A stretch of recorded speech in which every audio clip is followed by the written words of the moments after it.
और ब्रेक के बाद खबरों में एक बार फिर से आगे बढ़ते हैं और बात सीरिया की करते हैं, जहां के हालात इस वक्त पूरी दुनिया देख रही है और ये हालात किसी से छिपे नहीं हैं। राष्ट्रपति असद देश छोड़कर रूस की राजनीतिक शरण में जा चुके हैं और जिस तरीके से उन्होंने रूस में जाकर अपने परिवार के साथ शरण ली है, उसके बाद सीरिया में राजनीतिक अस्थिरता पैदा हो गई है।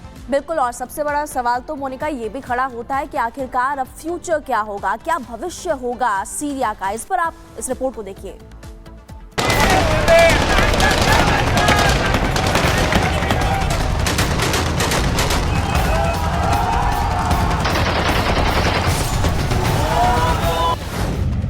दर बदर हुए बशर अल असद। रूस ने दी अल असद को पनाह। गृह युद्ध की आग में जला सीरिया। दमिश्क पर विद्रोहियों का कब्जा। सीरिया में विद्रोह के बाद राजधानी दमिश्क पर विद्रोहियों ने कब्जा कर लिया था, जिसके बाद राष्ट्रपति बशर अल असद को अचानक देश छोड़ना पड़ा और विमान के जरिए बशर सीरिया से निकल गए। वो कहां गए, इस बारे में तरह तरह की चर्चाएं चल रही थी। अब रूस ने आधिकारिक बयान जारी कर साफ कर दिया है कि रूस ने सीरिया के पूर्व राष्ट्रपति बशर अल असद को राजनीतिक शरण दी है। क्रेमलिन के प्रवक्ता दमित्री ने बताया कि राष्ट्रपति व्लादिमीर पुतिन ने असद को शरण देने का निजी फैसला लिया। असद को कहां ठहराया गया है, इसके बारे में दमित्री ने नहीं बताया। दमित्री पेस्कोव ने बताया कि फिलहाल पुतिन की बशर अल असद से मिलने की योजना नहीं है। इस मामले में अमेरिका की प्रतिक्रिया भी सामने आई। यूएस ने असद सरकार के पतन को स्वागत योग्य कदम बताया। राष्ट्रपति जो बाइडेन ने कहा कि सीरिया में बशर की सरकार का पतन होना वहां के लोगों के लिए ऐतिहासिक मौका है। असद ने अपने 50 साल के शासन में हजारों निर्दोष सीरियाई लोगों के साथ क्रूरता की, उनको मारा, देश से निकाला। सीरिया के लोगों को बधाई। सीरिया ने 13 साल तक गृह युद्ध का दंश झेला।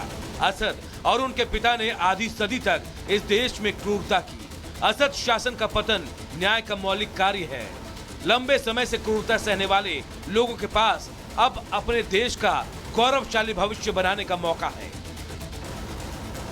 दूसरी तरफ असद सरकार के सहयोगी ईरान ने सीरिया में हुए तख्तापलट को लेकर हैरानी जताई। ईरान के विदेश मंत्री अब्बास अरागची ने रविवार को कहा कि इस बात से हैरान हूं कि सीरियाई सेना विद्रोहियों को रोक नहीं सकी। ये सब बहुत तेजी से हुआ। अरागची ने यह भी कहा कि सीरिया के राष्ट्रपति असद ने ईरान से कोई मदद नहीं मांगी थी। वहीं भारत भी सीरिया के हालात पर नजर बनाए हुए है। सीरिया की क्षेत्रीय अखंडता और संप्रभुता की रक्षा हो, लोगों के हितों को ध्यान में रखते हुए वहां शांति के साथ राजनीतिक प्रक्रिया आगे बढ़ाई जाए। राष्ट्रपति असद के देश छोड़ने के बाद भले ही वहां पर लोग जश्न मना रहे हो, खुशियों का इजहार कर रहे हो, लेकिन इन सब के बीच एक नहीं बल्कि कई सवाल खड़े हैं। उनमें से सबसे बड़ा सवाल है कि आखिर सीरिया के लोगों का भविष्य क्या होगा, देश का नेतृत्व आखिर कौन करेगा। Bureau report, Republic Bharat. तो सबसे बड़ा सवाल यही खड़ा होता है कि आखिरकार सीरिया का भविष्य क्या होगा, लेकिन सबसे बड़ा सवाल तो ये भी है कि आखिरकार असद ने रूस में ही शरण क्यों ली। इसके पीछे एक बड़ा कारण है, वो आपको बता देते हैं। देखिए, असद के लिए रूस एक सुरक्षित ठिकाना माना जा रहा है, क्योंकि गृह युद्ध में भी रूस असद की सत्ता के साथ ही था। गद्दाफी के अंत समय में भी रूस को असद का सहारा मिला था और ऐसे में बदले में रूस ने असद को बहुत सारी मदद भी की थी। साल 2011 से लेकर साल 2017 में अगर बात करें, विद्रोही युद्ध छेड़े गए थे और उस दौरान रूस ने असद की सत्ता बचाई थी। तब भी रूस ने ही मदद की थी। और 2015 की बात करें तो पुतिन ने यूएन में असद का समर्थन भी किया था और यूएनएससी में भी रूस ने कई प्रस्तावों को वीटो भी किया था। सीरिया के जरिए रूस ने कई देशों से संबंध और ज्यादा बेहतर भी किए थे और सोवियत संघ के बाहर रूसी सैन्य बेस सीरिया में और अमेरिका के खिलाफ इस सैन्य बेस ने रूस को मजबूती भी दी थी। यही कारण है कि अभी वो फिलहाल रूस के मॉस्को में है और रूस लगातार उनकी मदद करते हुए नजर आ रहे हैं। हालांकि ये सवाल खड़ा होता है कि सीरिया का क्या होगा। आगे बढ़ते बांग्लादेश से खबर सामने आ रही है, वो आपको मोनिका बताएंगी। बिल्कुल, बांग्लादेश में जिस तरीके से हिंदुओं पर अत्याचार हो रहा है उसके खिलाफ भारतीय सरकार का रुख बेहद कड़ा है और जिस तरीके से भारत सरकार का रुख कड़ा है उसको देखते हुए साधु संतों से लेकर आम जनमानस तक हर कोई भारत सरकार के उस फैसले के साथ है जिसमें भारत सरकार ने बांग्लादेश के हालातों पर चिंता जाहिर की है। रिपोर्ट देखें।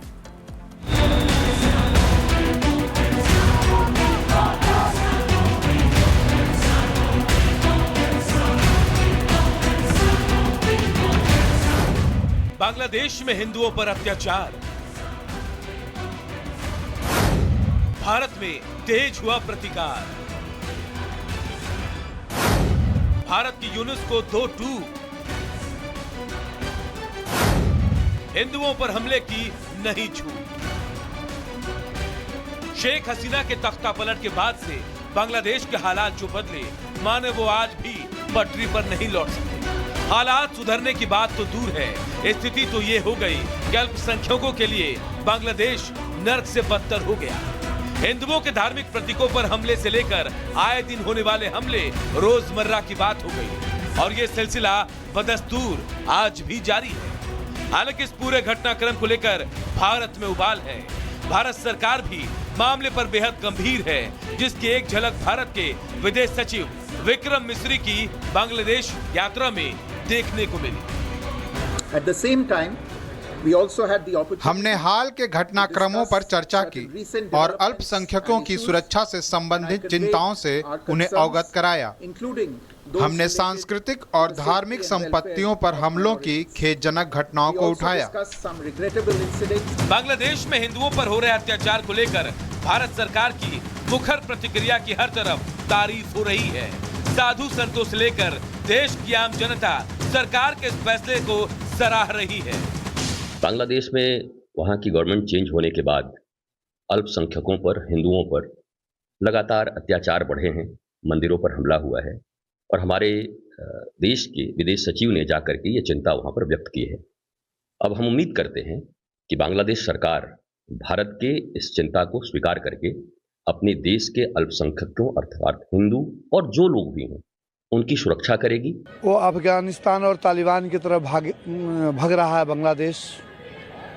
भारत को बहुत कड़ाई से उनको निवेदन कर देना चाहिए कि वहाँ के हिंदुओं की सुरक्षा हो। वार्ता ही न करे, कार्रवाई करे। ये वार्ता का अब समय सीमा समाप्त हो गया। बांग्लादेश में हिंदुओं पर हो रहे अत्याचार को लेकर हर तबके में भयानक गुस्सा है।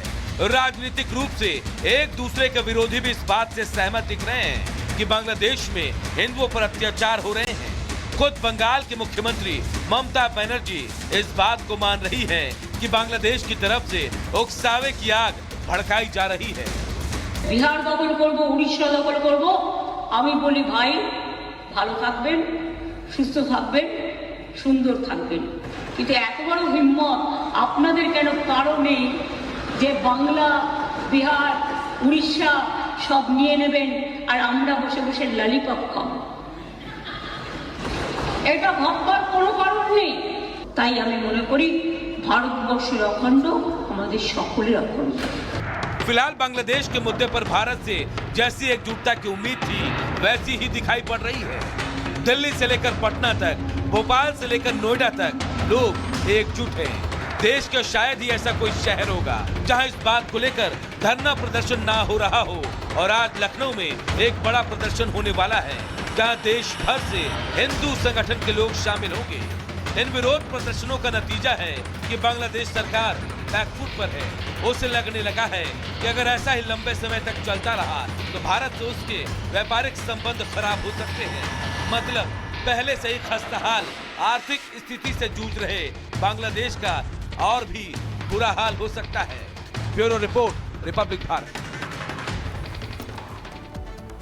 और चलिए खबरों में आगे बढ़ते बात करेंगे राजस्थान की। राजस्थान में करीब 5 साल का बच्चा बोरवेल में गिर गया। बताया जा रहा है कि 150 फीट गहरे बोरवेल में वो गिरा। बिल्कुल, जिसके बाद प्रशासनिक टीम अलर्ट हो गई है और लगातार रेस्क्यू ऑपरेशन को अंजाम दिया जा रहा है। हालांकि 150 फीट गहरे बोरवेल में जिस तरीके से बच्चा गिरा है उसके बाद ऑपरेशन थोड़ा लंबा जा रहा है, मुश्किलें सामने आ रही हैं और ऐसे में तमाम लोग प्रार्थना कर रहे हैं कि बच्चे को जल्द से जल्द सकुशल बाहर निकाल लिया जाए। रिपोर्ट देखें।